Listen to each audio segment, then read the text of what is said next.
우리 함께 고백합니다.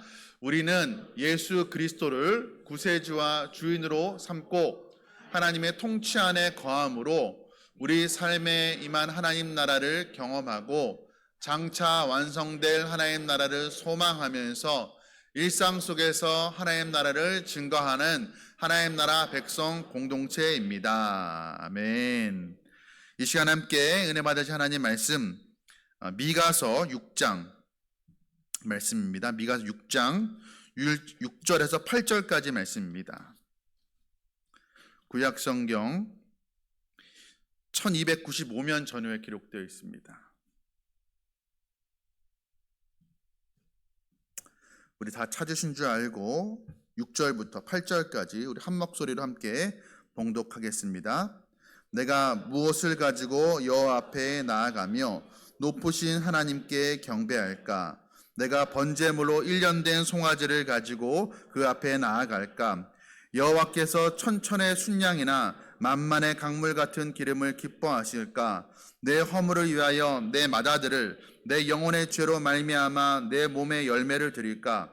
사람아, 주께서 선한 것이 무엇임을 내게 보이셨나니 여호와께서 내게 구하시는 것은 오직 정의를 행하며 인자를 사랑하며 겸손하게 내 하나님과 함께 행하는 것이 아니냐.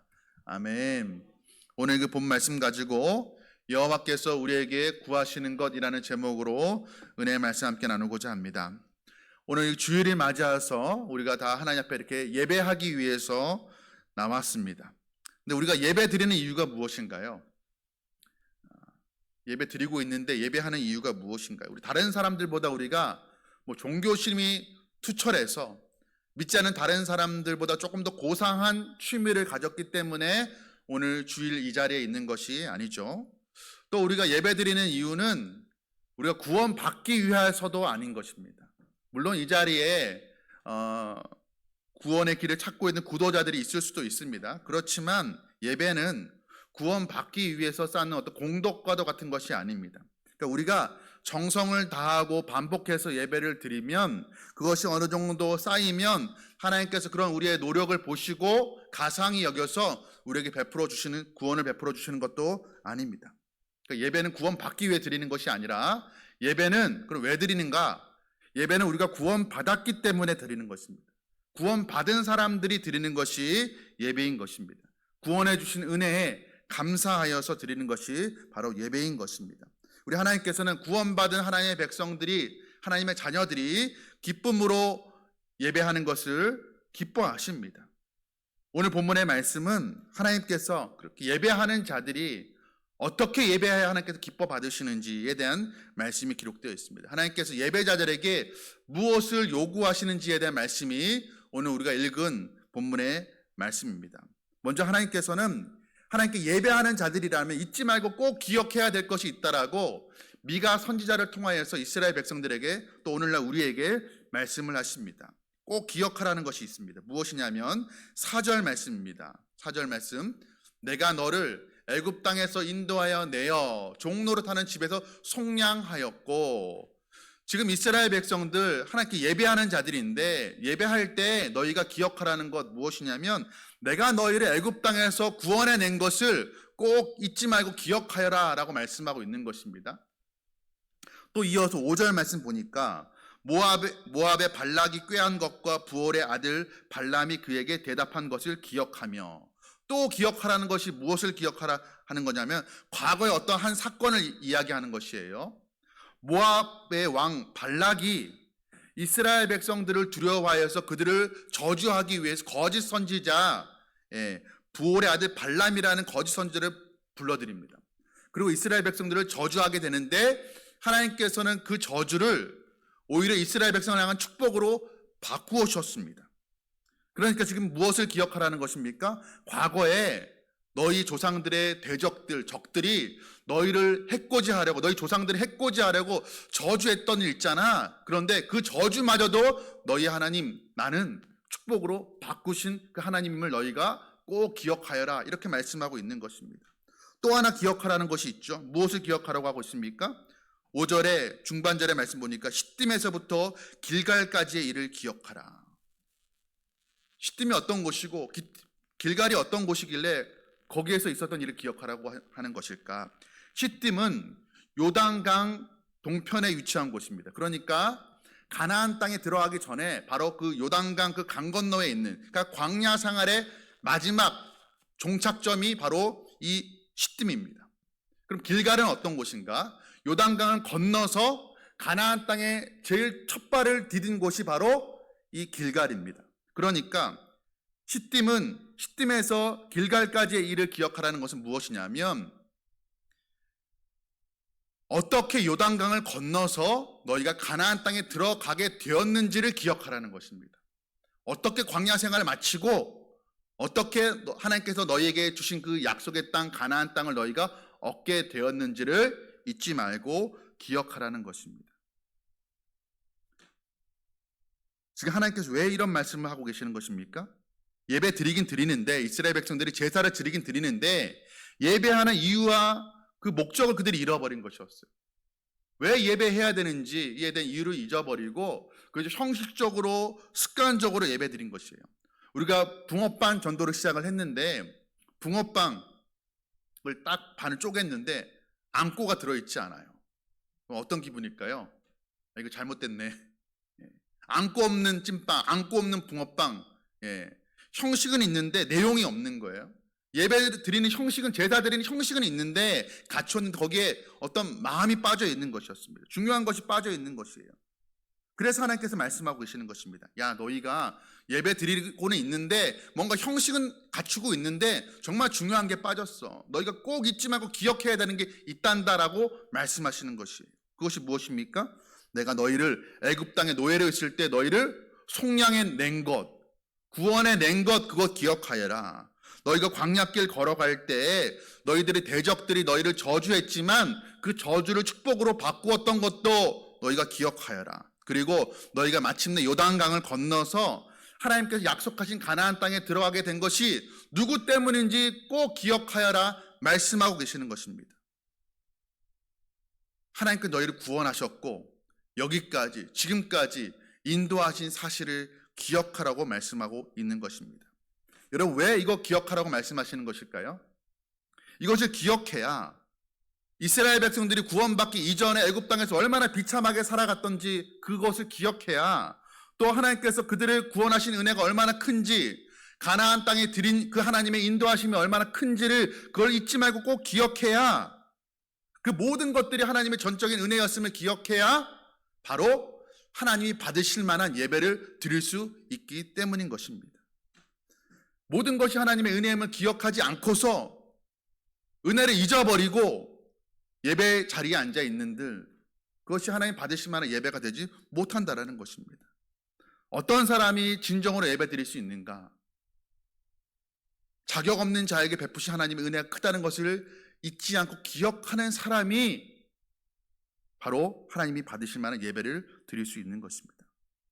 그렇다면 구원의 은혜를 기억하는 사람이 바로 하나님 기뻐하시는 예배를 드릴 수가 있는데, 그러면 더 나아가서 우리가 한 가지 질문을 드려야 됩니다.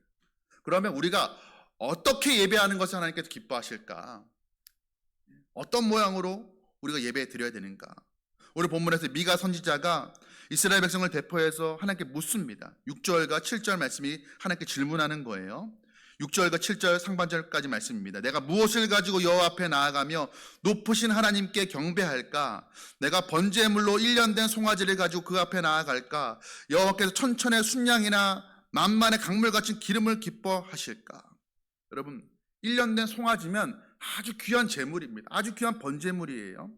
내가 그것 하나님께 드려야 됩니까? 아니면 더 나아가서 내가 수천 마리의 천천의 순양이나 만만의 그 기름을 하나님께 드려야 됩니까? 하나님, 그 정도 드리면 하나님께서 기뻐 받으십니까? 흡족해 하십니까? 라고 묻고 있는 거예요. 더 나아가서 7절 하반절 말씀 보면 내 허물을 위하여 내 맏아들을 내 영혼의 죄로 말미암아 내 몸의 열매를 드릴까?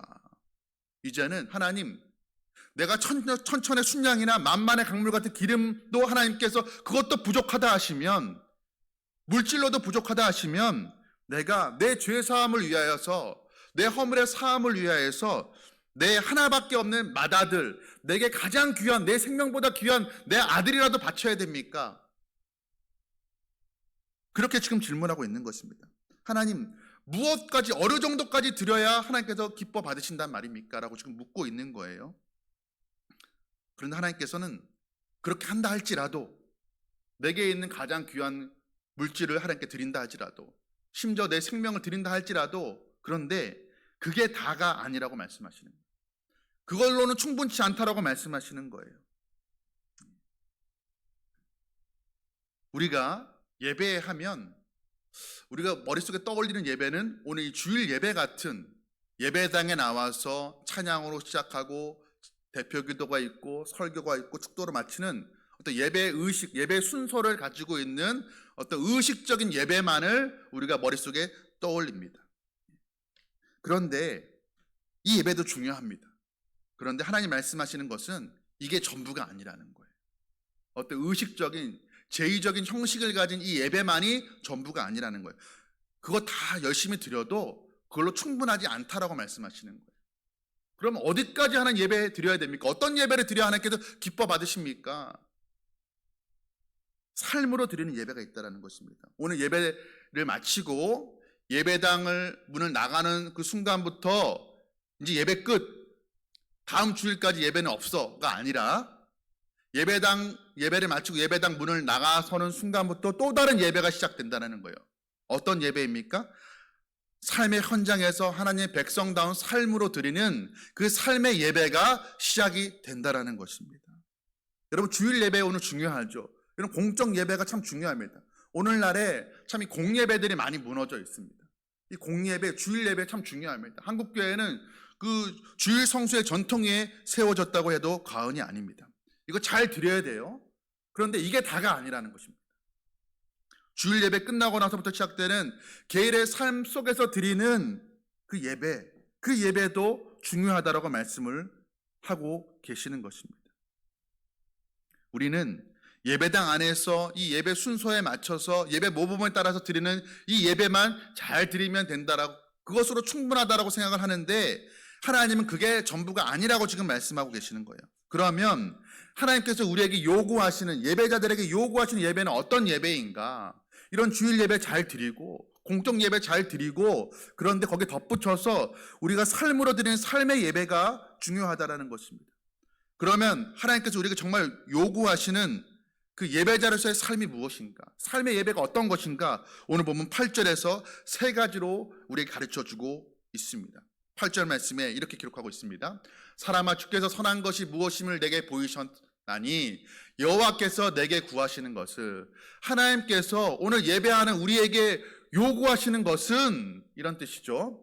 오직 정의를 행하며 인자를 사랑하며 겸손하게 내 하나님과 함께 행하는 것이 아니냐 말씀하고 계세요. 세 가지를 말씀하십니다. 그 첫 번째가 무엇입니까? 첫 번째, 정의를 행하라 라고 말씀하고 있어요. 정의를 행하라. 이게 무슨 말일까요?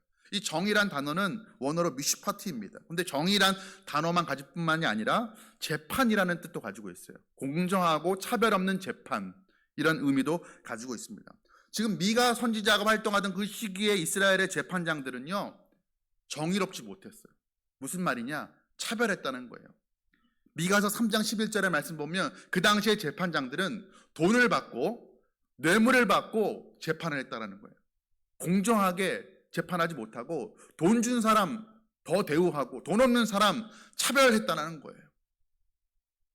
그런데 오늘날 우리는 재판장이 아닌데 어떻게 정의를 행하란 말인가? 여러분, 우리가 법정에서 다른 사람을 재판하는 건 재판장은 아니지만 우리는 삶의 자리에서 만나는 모든 사람들을 우리는 마음속으로 판단을 합니다. 그렇죠? 이 사람은 좋은 사람, 이 사람은 나쁜 사람, 이 사람은 내게 도움이 될 만한 사람, 이 사람은 곁에 두면 내가 손해볼 사람, 우리는 만나는 모든 사람들을 판단을 합니다. 그런데 그렇게 판단하지 말라는 것이 아니라 판단할 때 차별하지 말라는 거예요. 공정하게 판단하라는 것입니다. 세상의 판단은 어떤 것이에요? 세상 사람들이 이렇게 판단합니다. 저 사람은 내 곁에 두면 이익이 될 만한 사람들이니까 내 곁에 둬야지. 이 사람은 내 곁에 있으면 내가 계속 도와줘야만 할 것 같아. 내가 손해봐야 될 것 같아. 그런 사람은 차별합니다. 그건 세상 사람들이 당연한 판단이에요. 세상의 당연한 이치입니다. 돈 있는 사람, 권력 있는 사람, 힘 있는 사람, 잘생긴 사람, 예쁜 사람은 누구나 가까이 하려고 합니다. 좋아하죠. 그러나 돈 없는 사람, 가난한 사람, 힘없는 사람, 권력 없는 사람, 명예롭지 못한 사람, 이런 사람들은 가까이 두려고 하지 않아요. 그게 세상의 이치입니다. 요즘 어린아이들이요, 어려서부터 차별을 배운다고 합니다. 아마 뉴스를 통해서 들어보신 분들이 계실 텐데, 개근거지라는 말이 있습니다. 개근거지. 어릴 때 우리 학교 다니면서 성실한 학생들은 초등학교 다니면서 중학교 다니면서 개근상을 받죠. 근데 요즘은요, 개근하면요, 그게 부끄러운 거예요. 개근하면 거지라고 불린다고 합니다. 왜 그런 거 하냐면, 개근하지 못하는 것은 무단 결석하는 게 아니라 체험학습을 낸다는 거예요. 체험학습 내가지고 부모님이랑 국내 여행이든 아니면 요즘 해외여행을 그렇게 자주 간다고 합니다. 그런데 체험학습 내지 못하고 국내든 해외든 놀러 가지 못하고 꾸준하게 빠지지 않고 학교를 나오는 학생들은 경제적인 여력이 없는 학생들이에요. 부모님 맞벌이하고. 그래서 개근하는 학생들을 개근거지라고 부른다는 거예요. 더 끔찍한 말도 있습니다. 빌라거지라는 말도 있다고 해요. 고급 아파트, 맨션 이런 데 살지 않고 빌라, 연립주택 살면은 거지라고 한다는 거예요. 그러니까 어른들이 하는 게 아니라 어린 꼬마 애들이 그렇게 한다는 거예요. 여러분, 우리 자녀들을, 우리 아이들을 누가 이렇게 만든 것일까요? 누가 이렇게 가르쳐 준 것일까요? 아이는 부모의 거울이라고 합니다. 우리 다음 주일 이제 어린이 주일인데 우리 교회에도 어린 유초등부 학생들 또 우리 중고등학생 청년들이 있습니다. 여러분, 우리가 자녀들에게 친구 잘 만나라고 이야기하죠. 야, 좋은 친구 사겨. 야, 가려서 사겨. 이렇게 얘기합니다. 그런데 그렇게 말하기 전에 우리 자녀들이 먼저 좋은 친구가 되어야 되지 않겠습니까? 야, 힘없고 네가 도와줘야 되는 친구, 그런 친구들은 되도록 멀리해라고 할 것이 아니라, 야, 오히려 학교 가면 누구도 반기지 않는 친구, 누구도 손 내밀지 않는 그런 친구, 왕따 당하는 친구, 따돌림 당하는 친구가 있으면, 야, 그래도 예수님 믿는 넌 친구니까 네가 먼저 가서 손 내밀어줘. 네가 소외당한 친구들 네가 챙겨줘. 네가 아픈 친구들의 친구가 되어줘. 약한 친구의 좋은 친구가 되어주라고 우리가 가르쳐야 될 것입니다. 그리고 그 가르침이 진실되기 위해서는 어떻게 돼요? 먼저 그렇게 말하는 우리 부모가 그런 삶을 살아가야 하는 것입니다. 다른 사람을 대할 때 재물의 유무, 지식의 유무, 힘의 유무를 가지고 사람 차별되고 하는 것이 아니라 우리가 먼저 가난하고 힘없는 사람들, 소외된 사람들의 친구가 되어주는 삶을 살아야 하는 것입니다. 왜 그렇게 차별하지 말아야 됩니까? 그것이 정의를 행하는 것인데 왜 차별하지 말아야 돼요? 하나님이 우리를 차별하지 않으셨기 때문입니다. 우리 어제 새벽에도 함께 말씀을 나누었죠. 하나님께서 유대인과 이방인을 차별하지 않으셨습니다. 이방인들에게도 동일하게 구원을 허락해 주셨어요. 그렇기 때문에 이방인인 우리가 오늘 하나님을 예배하며 이 자리에 있을 수가 있게 된 것입니다. 하나님께서 우리를 차별 대우하지 않으셨듯이 우리도 다른 사람을 향하여서 차별 대우하지 말아야 될 것이에요. 그것이 예배자에게 요구하는 삶의 모습이라는 것입니다. 두 번째로 하나님께서 예배자들에게 요구하시는 것은 무엇이냐면 인자를 사랑하며 라고 말씀하고 있어요. 인자를 사랑하며. 예수님 스스로를 인자로 말하는데 그런 인자가 말하는 것이 아니라 여기에서는 인자하다 라는 거예요. 원어로 헤세드입니다. 긍휼함, 자비, 사랑, 애정 이런 거예요.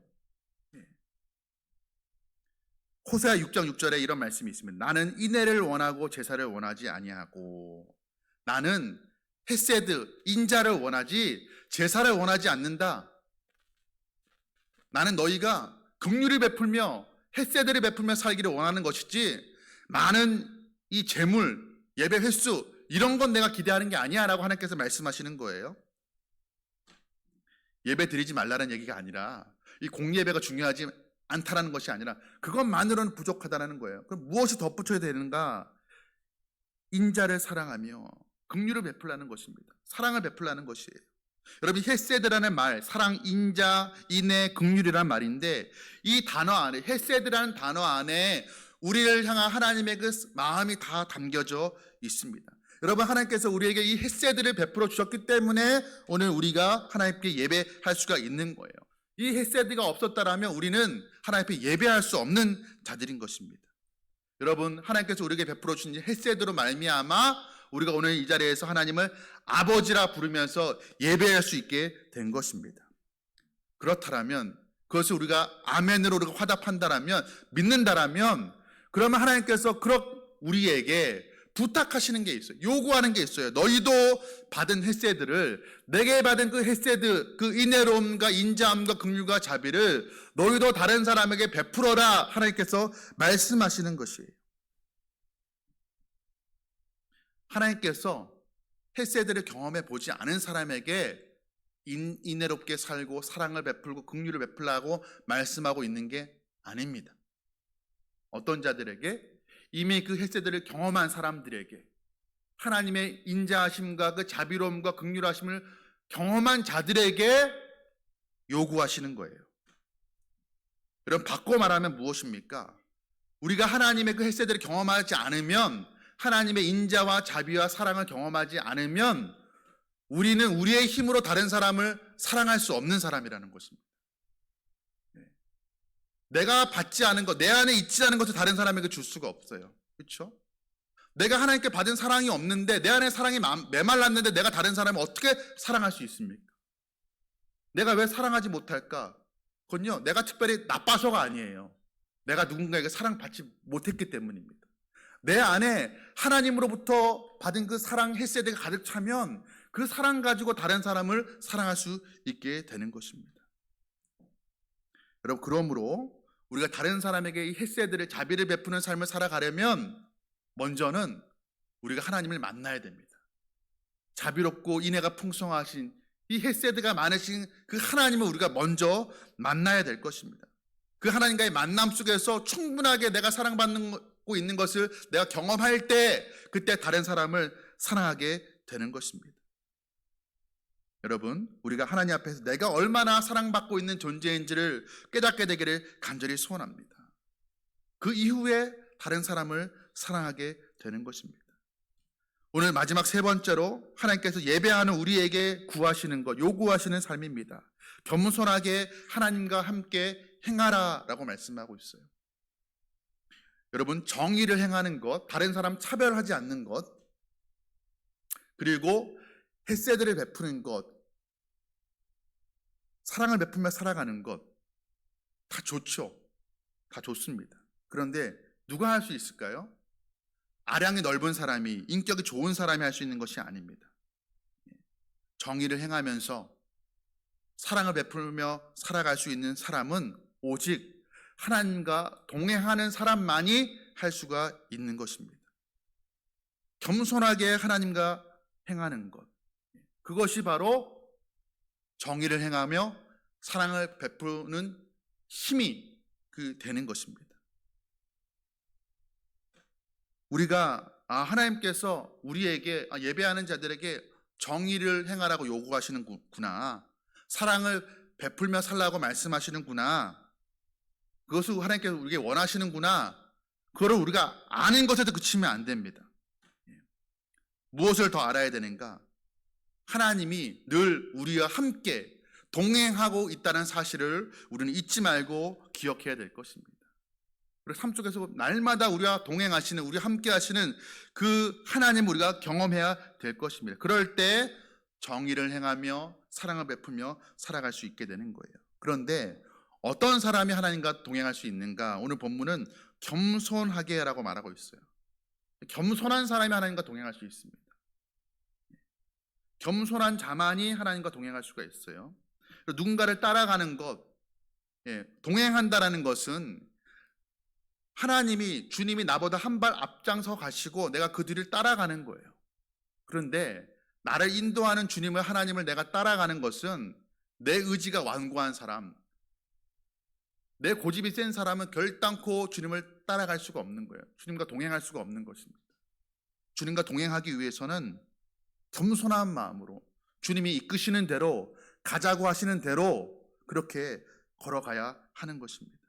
그럴 때 주님이 가자는 대로, 주님 말씀하시는 대로 우리가 순종하며 따라갈 때, 그때 동행이 이루어지는 것입니다. 여러분, 하나님께서 어떤 예배를 기뻐하십니까? 오늘 찬양으로 시작해서 설교하고 축도로 마치는 이 예배, 어떤 의식이 있는 이 예배 참 중요합니다. 많은 재물과 내게 있는 소중한 것, 귀한 것 드리는 예배 참 중요한 것입니다. 그런데 그게 다가 아닙니다. 여러분, 우리가 1,000번의 제사를 드린다 할지라도 우리가 그 예배가 거기서 끝나버리면 하나님께서 기뻐 받으시는 예배가 아닌 거예요. 우리의 예배는 삶으로까지 이어져야 하는 것입니다. 여러분, 예배가 참 중요합니다. 예, 많이 피곤하시죠? 예, 예배가 참 중요합니다. 그런데 예배자도 중요합니다.